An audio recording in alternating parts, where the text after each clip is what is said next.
Captain Jake Morrison stood on the bridge of the UES Vanguard, staring at the view screen. Space looked empty and dark around them. They had been traveling for 3 weeks without seeing anything interesting. Just stars and empty space. "Captain," called out Communications Officer Lisa Park, "I'm getting a strange signal. It's not from any human ship." Jake walked over to her station. "What kind of signal?" "It's weak, like a distress call. But the language is different. The computer is trying to translate it." Jake felt his heart beat faster. First contact with aliens was something every space captain dreamed about. But it was also dangerous. "Where's it coming from?" Lisa pointed at her screen. "About 2 hours away at full speed. There's a ship there. It's badly damaged." "Put it on the main screen," Jake ordered. The view changed. A strange ship appeared in front of them. It was long and curved like a sword. The metal was dark blue and seemed to glow softly. But parts of it were broken. Pieces floated around it in space. "That's beautiful," whispered Dr. Amanda Brooks, the ship's doctor and science officer. "I've never seen anything like it." Engineer Ben Carter shook his head. "Beautiful maybe, but it's dying. Look at those energy readings. Their power is almost gone." Jake made his decision quickly. "Set course for that ship. Lisa, try to contact them. Tell them we want to help." The next hour felt very long. As they got closer, they could see the alien ship better. It was huge, maybe twice the size of the Vanguard. Strange symbols covered its surface. Some sections were completely destroyed. "Captain," Lisa said, "I'm getting a response. The translation is working better now." A voice came through the speakers. It was clearly not human, but the words were in English. "Human vessel, this is Commander Lyra Velkane of the Zephyrian Coalition ship Starweaver. I need help." The voice sounded tired and sad. Jake stepped forward. "Commander Velkane, this is Captain Jake Morrison. We want to help you. Are you injured?" There was a pause. "I am the only survivor. My ship is beyond repair, but I am not injured. Your desire to help is unexpected." Jake looked at his crew. They all nodded. "Commander, we have space on our ship. We can take you with us." Another pause. "You would do this? You do not know me. You do not know my people." "That's what humans do," Jake said simply. "We help when we can." An hour later, they managed to dock with the alien ship. Jake, Ben, and 2 security officers went aboard. The inside was even more amazing than the outside. The walls seemed alive, glowing with soft light, but everything was damaged. They found Commander Lyra in what looked like the bridge. Jake's breath caught when he saw her. She was tall, maybe 7 feet, wearing armor that looked like it was made of liquid metal. The armor covered her completely. Even her face was hidden behind a smooth helmet with a dark faceplate. The armor was beautiful. It changed color slightly as she moved, going from silver to blue to green. It looked like water flowing over her body. "Captain Morrison," she said, turning toward them. Her voice came from speakers in her helmet. "You came personally. This shows great honor."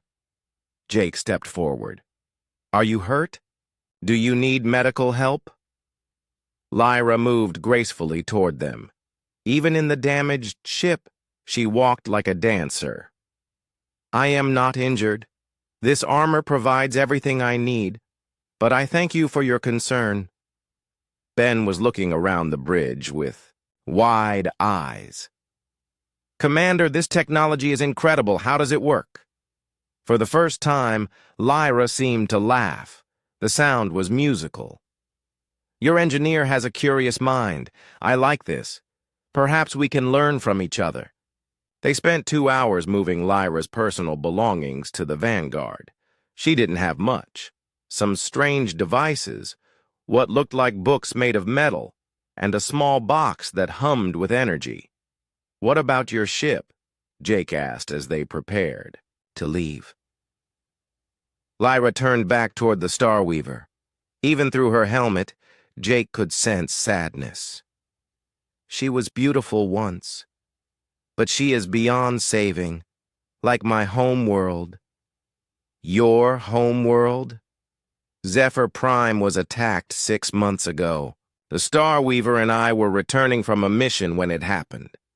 By the time we arrived, there was nothing left but dust and radiation." Jake felt sick. "I'm sorry. That's terrible." "War is terrible, Captain. My people and the Keth Empire have been fighting for many years, but the Keth found a new weapon, something that turns planets to ash in minutes." They walked in silence toward the docking tube. Jake wanted to say something comforting, but what could he say? His problem seemed small compared to losing an entire world. Back on the Vanguard, Jake showed Lyra to the guest quarters. Dr. Brooks had modified them for different atmospheric needs. "This is wonderful," Lyra said, looking around the room. "But I do not need special air or temperature. My armor handles all of that." "The armor provides life support?" Dr. Brooks asked. She was clearly fascinated. "Among other things." Lyra sat down carefully in a chair. "Dr. Brooks, may I ask you something?" "Of course. In your medical studies, have you learned about other species? How they live? How they think?" Amanda nodded. "Some, but we've never met aliens before you." "That will change soon," Lyra said quietly. "The galaxy is bigger than humans know, and not all species are as kind as yours." Jake leaned forward. "What do you mean?" "The Keth Empire is expanding. They destroy anything that gets in their way. Your Earth is not far from their path." The room went quiet. Jake felt cold. "How long?" "Perhaps 5 years. Maybe 10. But they will come. Then we need to prepare," Jake said firmly. "We need allies." Lyra tilted her helmeted head. "Yes. The Zephyrian Coalition has been looking for new allies. Perhaps that is why fate brought us together." Over the next few days, Lyra proved to be an amazing guest.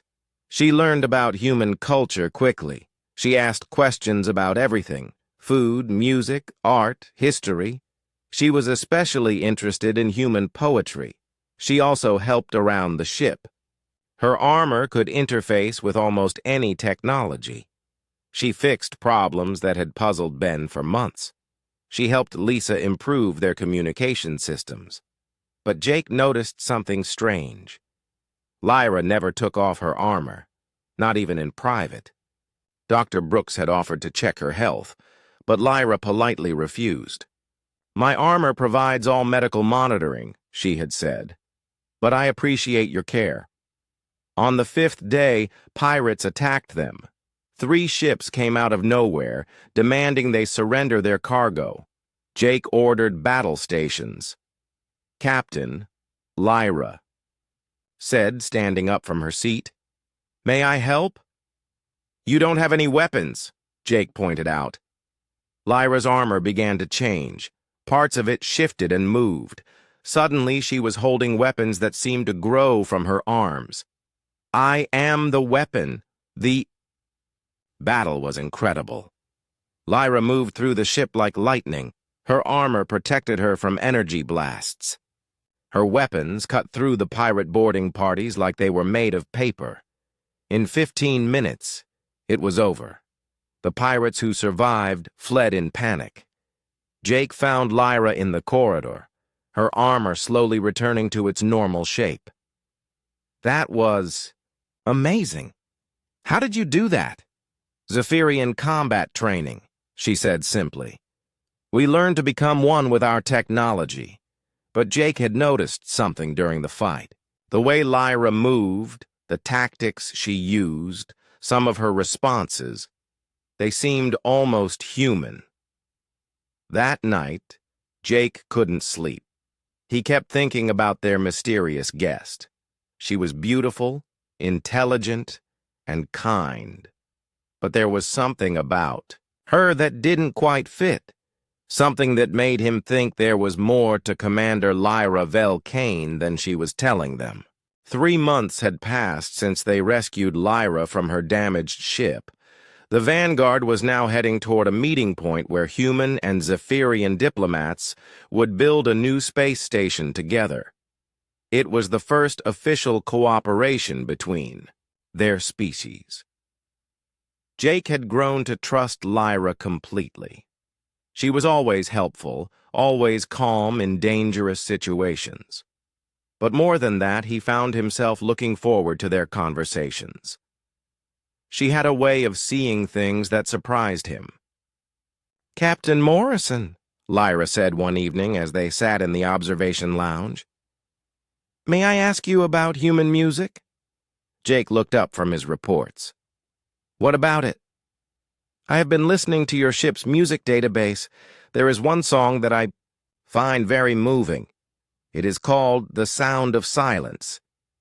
But I do not understand why humans sing about darkness and loneliness." Jake smiled. "Music helps us express feelings that are hard to put into words.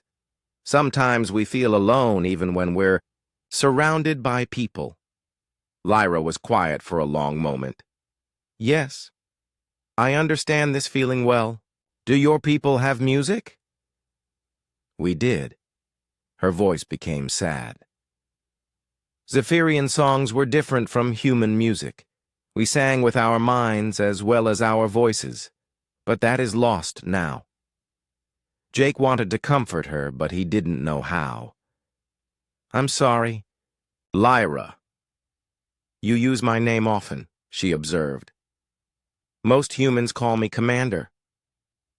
"Is that wrong?" "No. I like it. It makes me feel less alone." Dr. Brooks had been studying Lyra carefully, though she tried to be discreet about it. Something about the alien's biology puzzled her. She had run several scans when Lyra wasn't looking. "Captain," Amanda said to Jake privately, "can I talk to you about our guest?" They went to Jake's office. Amanda closed the door and activated the privacy screen. "What's wrong?" Jake asked. "Maybe nothing. But I've been analyzing Lyra's energy signatures. They're not what I expected for a Zephyrian." "What do you mean?" Amanda pulled up a holographic display. "According to Coalition medical data, Zephyrians have different bone density, different muscle mass, different cardiovascular systems, but Lyra's readings are closer to human normal. Her armor could be affecting the readings. That's what I thought. But look at this." Amanda changed the display. "Yesterday, when she helped Tony fix the reactor leak, her life support systems interfaced with our technology. That shouldn't be possible unless the systems were designed to work together." Jake studied the data. "What are you saying?" "I'm saying that either Zephyrian biology is much more similar to human biology than we thought, or Lyra isn't a typical Zephyrian." That same day, engineer Ben Carter was working with Lyra in the engine room. She had volunteered to help upgrade their power systems with Zephyrian technology. "This is incredible," Ben said, watching Lyra's armor interface with their computers. "Your technology is decades ahead of ours." "Perhaps," Lyra said, "but human engineering has a quality that Zephyrian technology lacks." "What's that?" "Imagination. Humans build things that shouldn't work, but do. You take risks that other species would never consider." Ben laughed. "My grandmother always said humans were too stubborn to know when something was impossible." Lyra paused in her work. "Your grandmother sounds wise." Did she live on Earth? Yeah, in a place called Texas. Big state, full of people who think they can do anything. Texas, Lyra repeated slowly. Lone Star State. Cowboys and oil fields. Ben stared at her. How do you know that? I never told you those details. Lyra seemed to freeze. The Coalition has extensive files on human culture. We study all potential allies carefully. But Ben noticed that she sounded nervous, and her armor had changed color slightly, the way it did when she was stressed. That evening, Communications Officer Lisa Park was having dinner with Lyra in the mess hall. They often ate together, sharing stories about their different worlds. Lyra, Lisa said, "Can I ask you something personal?" "Of course." "Do you ever take off your armor, even when you're alone?" Lyra's fork stopped halfway to her mouth. Her helmet turned toward Lisa. "Why do you ask?" "I was just curious. It must be uncomfortable to wear it all the time." "The armor is not uncomfortable. It is part of me now." "Part of you?" "Zephyrian armor bonds with the wearer. Once bonded, it cannot be removed without causing great harm." Lisa nodded, but something about the explanation didn't feel complete. "What was your life like before you bonded with it?" Again, Lyra hesitated. "Different. Much different. Do you miss it?" "Your old life?" Lyra set down her fork. "Every day. But we cannot go back, can we? We can only move forward and try to make the best of what we have become." The conversation was interrupted by an alarm. All crew members were called to battle stations. 3 Zephyrian ships had appeared on their sensors. Jake rushed to the bridge with Lyra beside him. On the view screen, 3 elegant ships approached the vanguard. They were beautiful, but looked ready for war. "Incoming transmission," Lisa announced. A new voice came through the speakers. The translator made it sound male and formal. "Human, vessel. This is Commander Kes Morthane of the Coalition Fleet. We request permission to come aboard." Jake looked at Lyra. She had gone very still. "Do you know him?" "Yes," she said quietly. "He is my superior officer. But I did not expect him to come personally." An hour later, 3 Zephyrian officers were in the conference room. They were all tall like Lyra, wearing similar armor. But their armor was different, more angular, more military. Commander Kes was clearly in charge. "Commander Velkane," Kes said formally. "You have been missing for 3 months. We feared you were dead." The Star Weaver was destroyed. "I was rescued by these humans," Lyra replied. Kes looked around the room at the human officers. "Yes. We have heard interesting reports about human kindness. It is an unusual quality." Jake stepped forward. "Commander Kes, we're honored to meet other members of the Coalition. We hope this is the beginning of a strong alliance." "Perhaps," Kes said, but he was looking at Lyra strangely. "Tell me, Commander Velkane, how have you found living among humans?" "They are good people, honorable. They risk their lives to help strangers." "Indeed. And they accept you, even with your special circumstances?" Jake noticed that Lyra became very tense. "What special circumstances?" Kes seemed surprised. "Has she not told you? Commander Velkane is not a typical Coalition officer. Her assignment is quite specialized." "Kes," Lyra said sharply, "that information is not relevant to our current mission." "Of course," Kes said smoothly. "Forgive me." I simply find it interesting that humans would accept someone in your position so easily. The meeting continued for another hour, but Jake felt like there was a conversation happening beneath the words. The other Zephyrians treated Lyra with respect, but there was something else. Distance, like she was different from them. After the Zephyrians left, Jake found Lyra in the observation lounge. She was standing very still, looking out at the stars. "Lyra, are you all right?" She didn't turn around. "Captain, what would you do if you discovered that someone you trusted had been lying to you?" Jake felt cold. What kind of lie? A lie about who they really are, about everything they are. That would depend on why they lied. Lyra finally turned toward him. Even through her helmet, he could sense her pain. What if they lied to protect others? What if the truth would put everyone in danger? Then I would try to understand. And I would hope they would trust me enough to tell me the truth eventually. Lyra walked closer to him.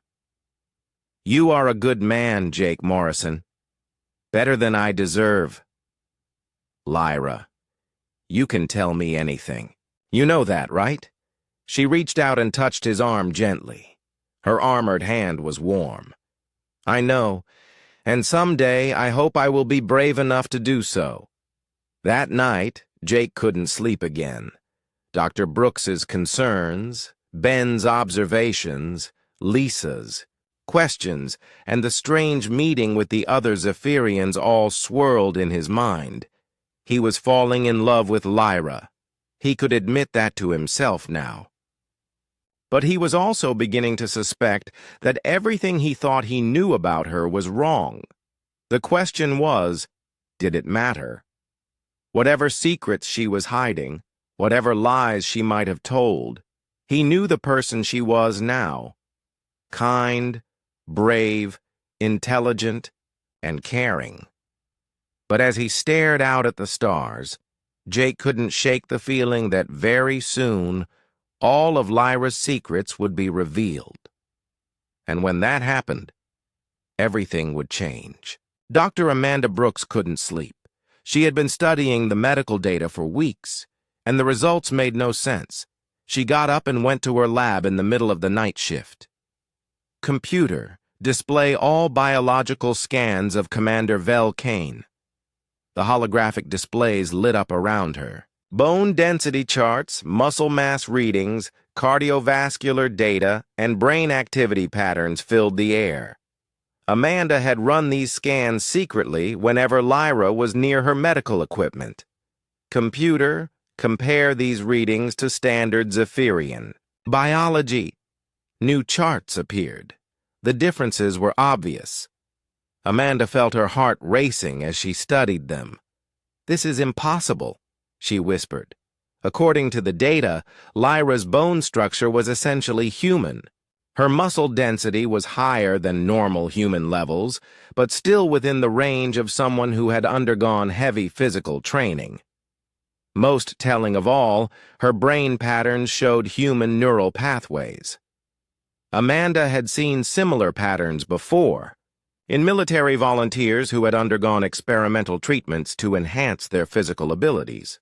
But that was classified human technology that barely existed. She made a decision. Tomorrow she would tell Captain Morrison what she had discovered. The next morning, Jake was reviewing supply reports when Amanda knocked on his office door. "Captain, we need to talk. It's about Lyra." Jake looked up. Amanda's face was pale and worried. "Come in. Close the door." Amanda activated the privacy screen and sat down. "Jake, I've been running medical scans on our guest. The results are disturbing." "Disturbing? How?" Amanda displayed her data on Jake's desk screen. "Lyra's biology isn't Zephyrian, it's human. Enhanced human, but definitely human." Jake stared at the information. "That's impossible. We rescued her from a Zephyrian ship. She speaks their language, knows their culture. I know it sounds crazy, but look at the evidence. Her bone structure, her brain patterns, even her genetic markers, they're all human variants. Her armor could be affecting the readings. That's what I thought too. But I've been careful. These scans were taken when she wasn't wearing any additional equipment. Jake, there's something else. Amanda pulled up another file. Remember when she helped with the reactor leak? I analyzed the radiation exposure she received. A normal Zephyrian would have been seriously injured, but Lyra showed no ill effects. Her resistance to radiation is consistent with someone who has been modified to survive in hostile environments. Jake felt sick. What are you saying? I think Lyra is human, but she's been changed somehow, enhanced, and she's been pretending to be an alien. Before Jake could respond, an alarm sounded. Chief of Security Dan Collins's voice came over the intercom. Captain to the security office. Priority 1. Jake and Amanda hurried to Collins's office. Dan was standing over his computer with a grim expression. Captain, I've been monitoring all communications from the ship, like always, but I found something strange in the quantum communication array. What kind of strange? Dan showed them his screen. Encrypted transmissions. They're being sent to an unknown location using protocols I've never seen before. But here's the weird part. Some of the encryption patterns match old Earth military codes. How old? 20 years, maybe 25. These are classified protocols that were supposedly destroyed. Jake felt the world spinning around him. Who's sending them? The transmissions originate from the guest quarters. Commander Velcane is sending secret messages to someone using human military encryption. Jake sat down heavily. Show me. Dan pulled up the communication logs. I can't break the encryption, but I can see when they're sent. Every few days, always when she thinks everyone is asleep. And look at this. The messages include references to something called Project Prometheus and deep cover integration. Amanda and Jake looked at each other. The evidence was overwhelming. There's more, Dan continued. I did some checking on those code protocols. They were used by a black ops program that officially doesn't exist. Deep space reconnaissance and infiltration. Infiltration of what? Alien civilizations. That afternoon, Jake watched Lyra carefully during their daily meeting. She was discussing improvements to the diplomatic station plans, offering suggestions based on her knowledge of Zephyrian preferences. The coalition values open spaces, she was saying. Zephyrians feel trapped in small rooms. The recreational areas should have high ceilings and large windows. That makes sense, Jake replied, but he was studying her movements, her voice patterns, looking for anything that seemed human. Captain, Lyra said, you seem distracted today. Is something wrong? Just tired. This diplomatic mission is more complex than I expected. Lyra tilted her helmeted head. Indeed, bringing two species together is never simple. There are always complications. What kind of complications? Trust, mostly. Both sides must believe that the other is sincere. Any deception, any hidden motives can destroy everything. Jake felt like she was speaking directly to him. What if the deception was for a good cause? What if someone lied to prevent a war? Lyra was quiet for a long moment. That would depend on the nature of the lie, and whether the truth, when revealed, would be forgiven. That evening, Jake decided to test his suspicions. He invited Lyra to dinner in his quarters, something they had done many times before. But tonight, he had a plan. Lyra, he said as they ate, I've been thinking about Earth foods you might enjoy. Have you ever had barbecue?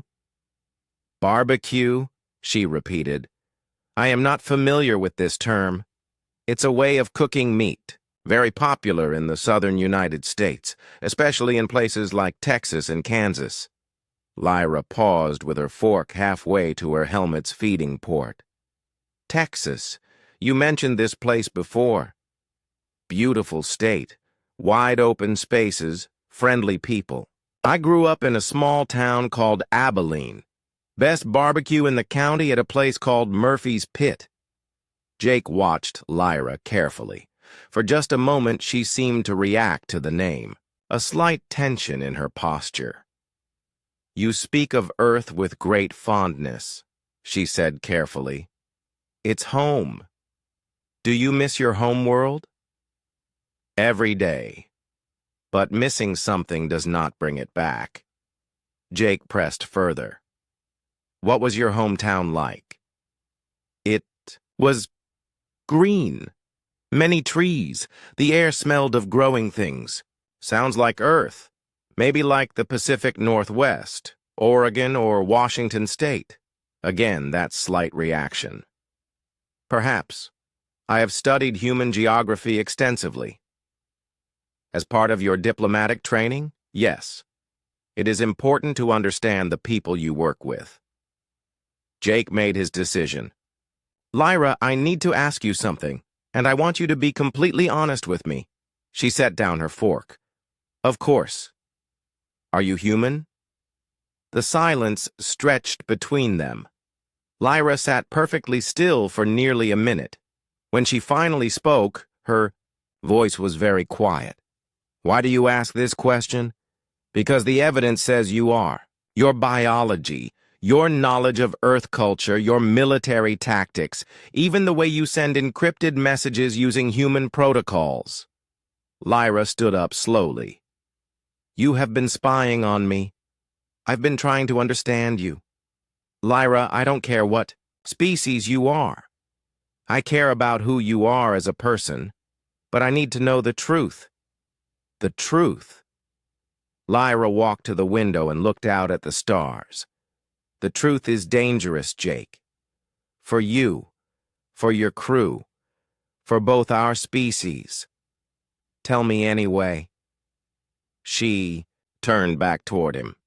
If I were human, if I had been pretending to be something else, what would you do? I would want to know why. And if the reason was to prevent a war? If my mission was to build trust between humans and Zephyrians, but revealing my true nature would destroy everything? Jake stood up and walked over to her. Then I would say that trust built on lies isn't real trust. Lyra reached up and touched her helmet with both hands. You are right, but sometimes lies are all we have to protect the people we love. Before Jake could respond, alarms began sounding throughout the ship. Dan Collins' voice came over the intercom. Captain, to the bridge. We have multiple hostile contacts approaching. Fast! Jake and Lyra rushed to the bridge. The main screen showed 6 ships approaching at high speed. They were Zephyrian vessels, but their armor was black instead of the usual blue. Separatists, Lyra said grimly. Zephyrians who oppose any alliance with humans. They're jamming our communications, Lisa reported. And they're charging weapons. The lead ship opened fire. The Vanguard shook under the impact. Shields holding, Ben called out. But they're using some kind of new weapon. Our defenses won't hold long. Jake looked at Lyra. Can you help us? Yes. But if I do, there will be no more hiding, no more lies. Everything will change. Another blast hit the ship. Sparks flew from control panels. Lyra, Jake said urgently. I don't care who or what you are. Help us. She nodded. Computer, this is Lieutenant Colonel Helen Price. Authorization code Prometheus 77 Alpha. Begin emergency protocols. Jake stared at her. The voice was the same, but the accent was different. More human, more American. Lyra? She turned toward him. My real name is Helen. Helen Price. And I've been lying to you about everything. The vanguard shook again as another blast hit their shields. Jake stared at Lyra, at Helen, trying to process what he had just heard. Lieutenant Colonel, he managed to say. Explanations later, Helen said, her voice now clearly American. Right. Now we need to survive. She moved to the tactical station with fluid grace. Her armor began changing, revealing hidden weapon systems and computer interfaces.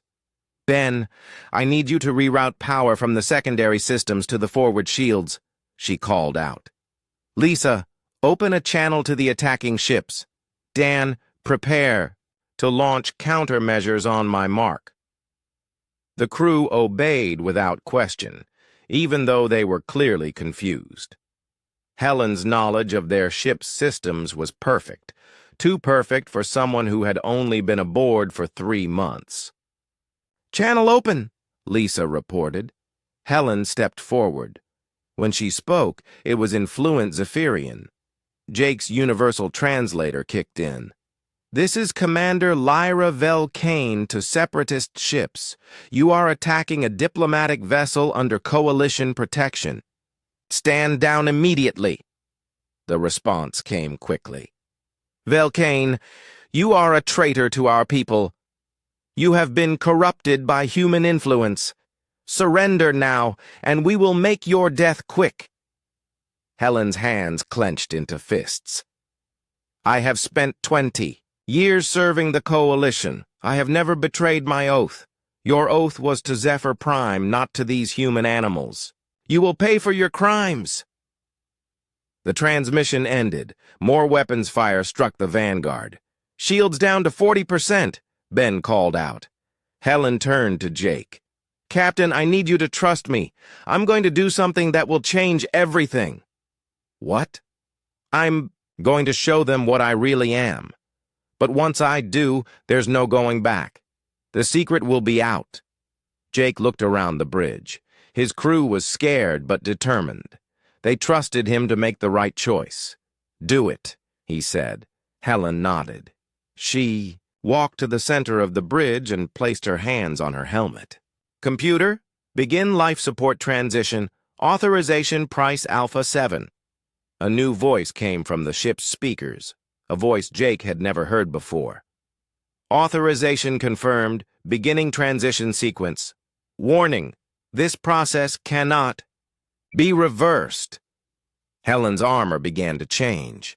The smooth, flowing metal started to retract, pulling back from her head first.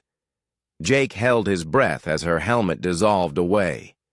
The face that was revealed made him gasp. It was human, but changed. Her skin had a slight luminescent quality, like moonlight on water. Her eyes were larger than normal human eyes, with pupils that seemed to shift color. Her hair was silver white and moved as if underwater, but it was definitely a human face. Beautiful, but not quite right. Like someone had taken a human and made small changes to help her survive in alien environments. My God, Dr. Brooks whispered. Helen looked around the bridge. Her crew stared at her in shock. My name is Lieutenant Colonel Helen Price, United. Earth Deep Space Command. I volunteered for Project Prometheus 21 years ago. I was surgically and genetically modified to infiltrate the Zephyrian Coalition. Infiltrate? Jake found his voice. To prevent a war. 25 years ago, Earth detected the Coalition. We knew they were more advanced than us. We knew that if they saw humans as a threat, they could destroy us easily. The armor continued to retract from her body. Underneath, she wore a skin-tight bodysuit that showed her altered physique. She was still recognizably human, but taller, stronger, with proportions that had been changed to match Zephyrian standards. So Earth created a program, Helen continued, Take volunteers and change them. Make them able to survive in alien environments, to pass as other species, to serve as deep cover agents." "How many?" Dan asked. 12 volunteers. I was number 7. We were sent to different parts of the galaxy to establish contact with alien civilizations and evaluate the threat level." Another blast rocked the ship. "Shields at 20%, Ben reported. Helen's transformation was almost complete. The armor had retracted to a small pack on her back. She stood before them, changed, but somehow still herself. "The Zephyrians never suspected," she said. "I spent 20 years becoming one of them. I learned their culture, their technology, their military secrets. I rose through their ranks." "But you protected them too," Jake said, understanding dawning.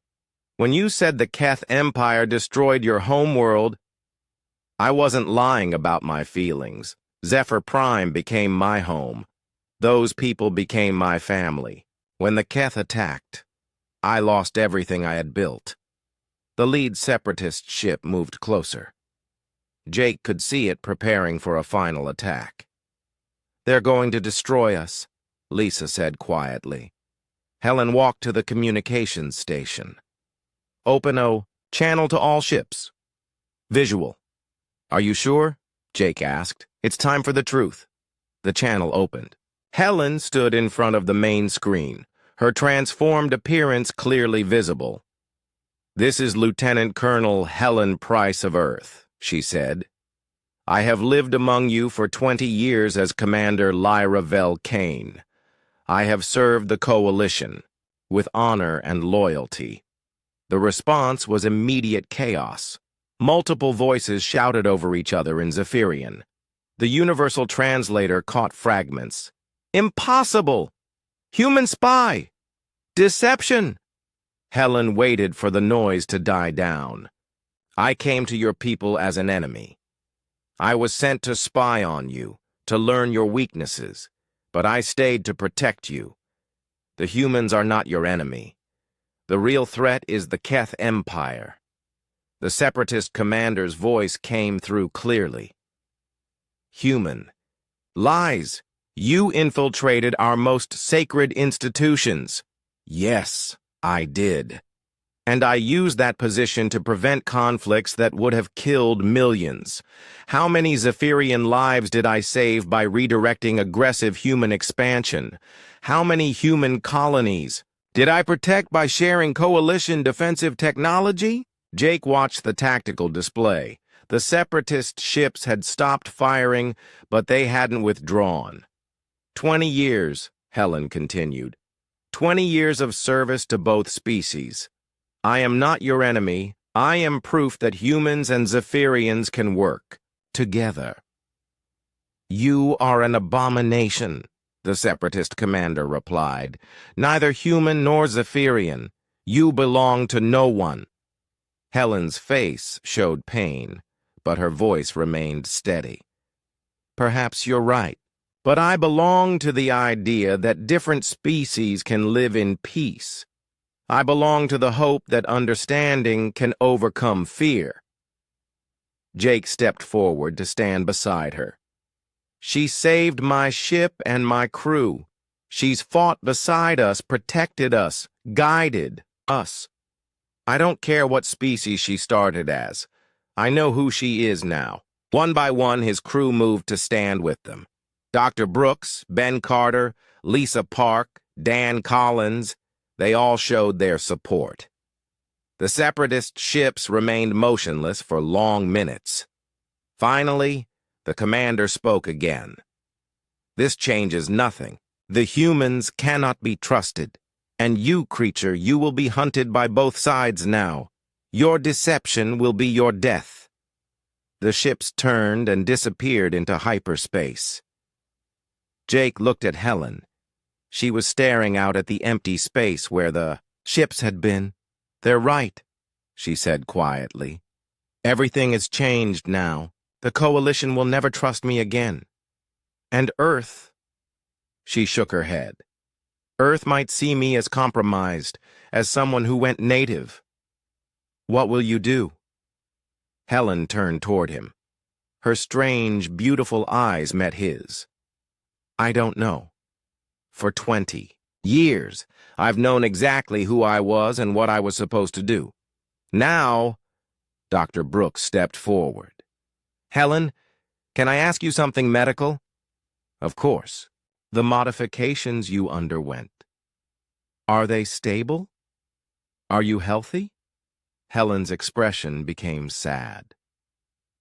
The process was experimental. The changes are slowly breaking down.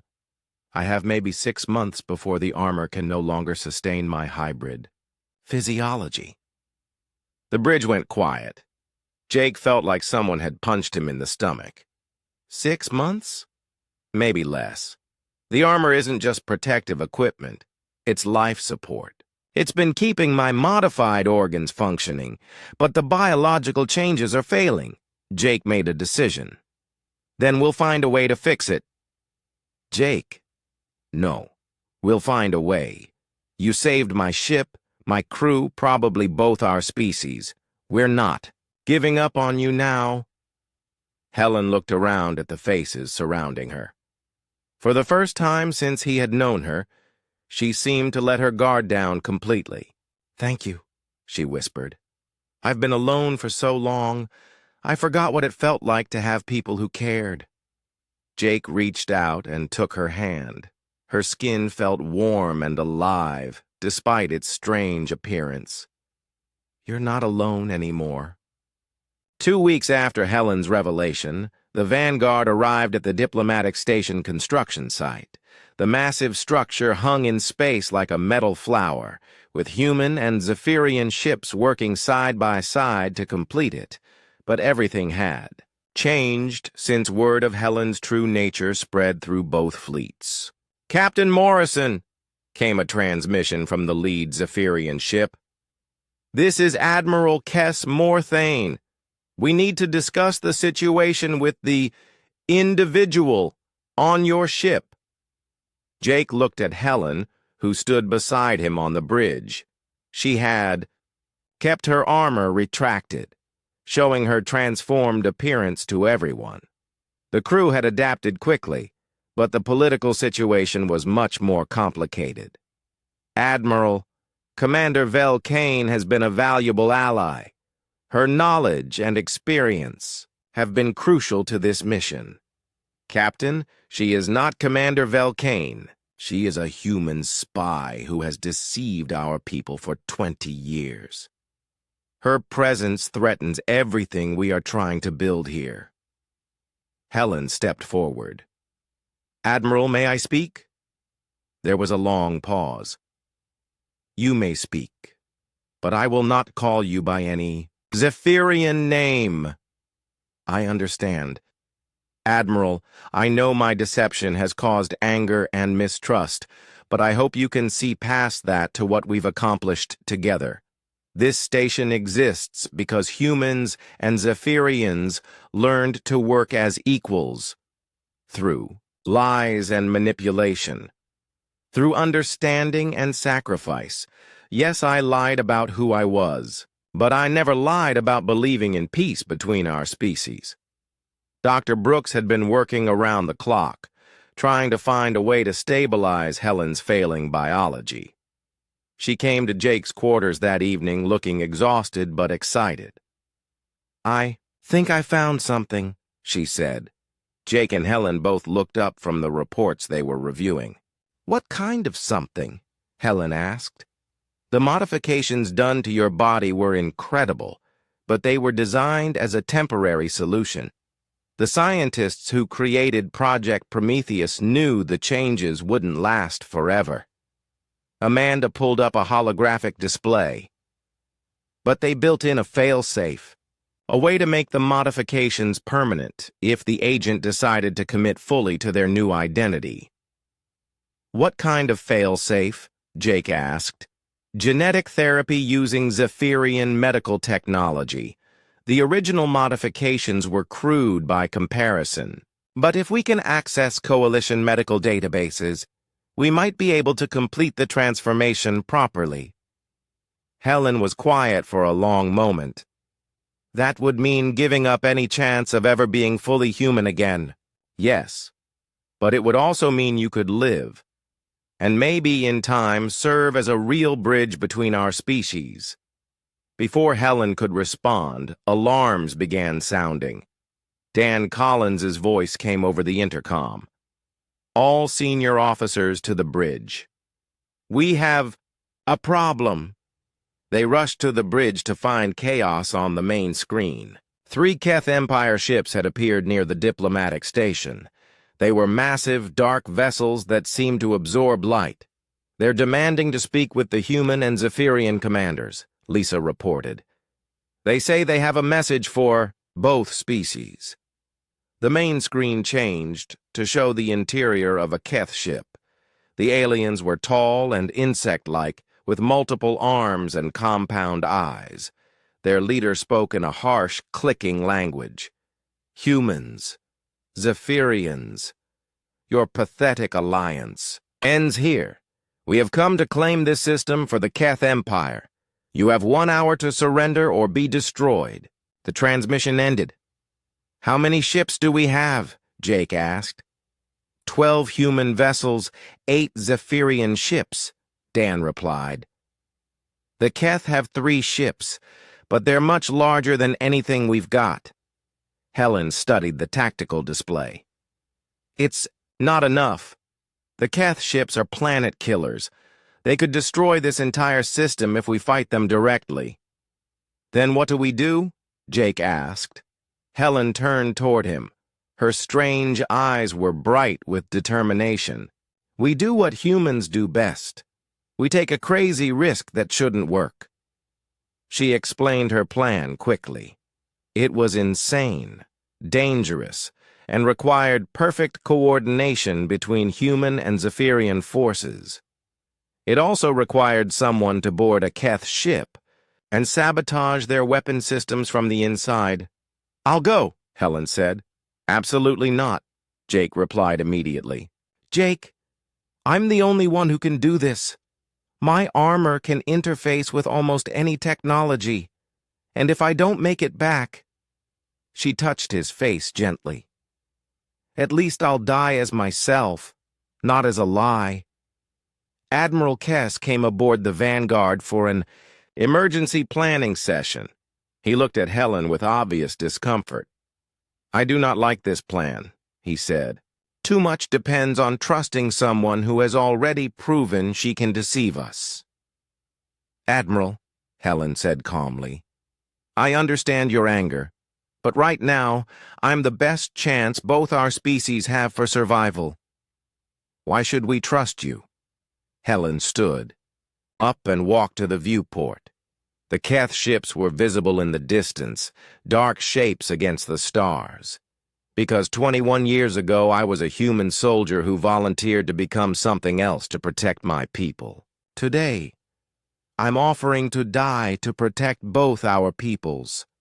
My loyalty isn't to Earth or the Coalition. It's to the idea that different species can choose cooperation over destruction. The plan required precise timing.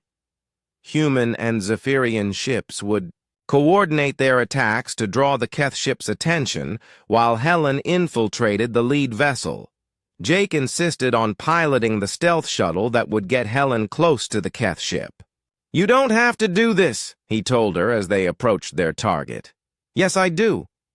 Helen was putting her armor back on, but now it looked different, more dangerous. Jake, if I don't make it back... You'll make it back. If I don't, I need you to know something. These past few months with you and your crew, they've been the happiest of my life. You made me remember what it felt like to be human. Jake wanted to tell her he loved her, but there wasn't time. Just come back to us, Helen. She nodded and activated her armor's stealth systems. See you soon, Captain. Helen's infiltration of the Keth ship was like a nightmare. The interior was designed for insect-like beings, with walls that dripped with organic secretions and corridors that branched in impossible directions. but her armor adapted, allowing her to move through the alien environment. She found the ship's central computer core and began her work. The Keth technology was unlike anything she had ever seen. It was part machine, part living organism, but her armor's adaptive systems slowly learned to interface with it. Outside, the battle was fierce. Human and Zephyrian ships fought side by side, their weapons barely scratching the Keth vessel's armor. But they were buying Helen time. "Almost there," she whispered into her communicator. Then something went wrong. The Keth discovered her presence. Alarms began howling through the ship. Multiple aliens converged on her position. Helen fought her way through waves of attackers, her armor's weapons cutting through their ranks. But there were too many of them. She reached the core computer just as her armor's power systems began failing. The modifications to her body were breaking down faster under the stress. "Jake," she said into her communicator, "I'm not going to make it out, but I can still complete the mission." "Helen, no. Tell my crew I'm proud to have served with them. Tell Earth that Project Prometheus was a success. And Jake," her voice became softer, "tell them that Helen Price chose to be human at the end." She ripped off her helmet and exposed herself to the ship's toxic atmosphere. With her bare hands, she tore into the computer core, using her body's remaining modified systems to interface directly with the alien technology. The Keth weapon systems failed one by one. Their planet-killer weapons went offline. Their shields collapsed. The human and Zephyrian fleets concentrated their fire on the now vulnerable ships. Within minutes, all 3 Keth vessels were destroyed. But Helen was dying. The toxic atmosphere was burning her lungs. Her modified organs were shutting down. Jake found her in the wreckage of the computer core when the rescue teams arrived. She was barely breathing, her skin pale and her strange eyes dim. "Did we win?" she whispered. "We won. The station is safe. Both fleets are safe." Helen smiled weakly. "Good. That's good." Dr. Brooks worked frantically to save her, using both human and Zephyrian medical technology. For 3 days, Helen hung between life and death. When she finally woke up, Jake was sitting beside her bed in the medical bay. "Hey," he said softly. "Hey yourself." Her voice was weak but clear. "How long was I out?" 3 days. Amanda had to rebuild half your respiratory system." Helen tried to sit up and winced. "Did it work? Am I still—" "You're still you, changed, but stable. Amanda thinks the trauma actually helped your system adapt. You're not human anymore. And you're not Zephyrian. You're something new." "Something new," Helen repeated. "I can live with that." Jake took her hand. "Helen, there's something you should know. Both Earth and the Coalition have offered you positions. They want you to serve as an official ambassador between our species." "An official position? After everything?" "After everything." Admiral Kess said something interesting. He said that maybe trust isn't about never being deceived. Maybe it's about choosing to believe in someone despite their past mistakes. Helen was quiet for a long time. "And what do you think?" Jake smiled. "I think I love you, Helen Price.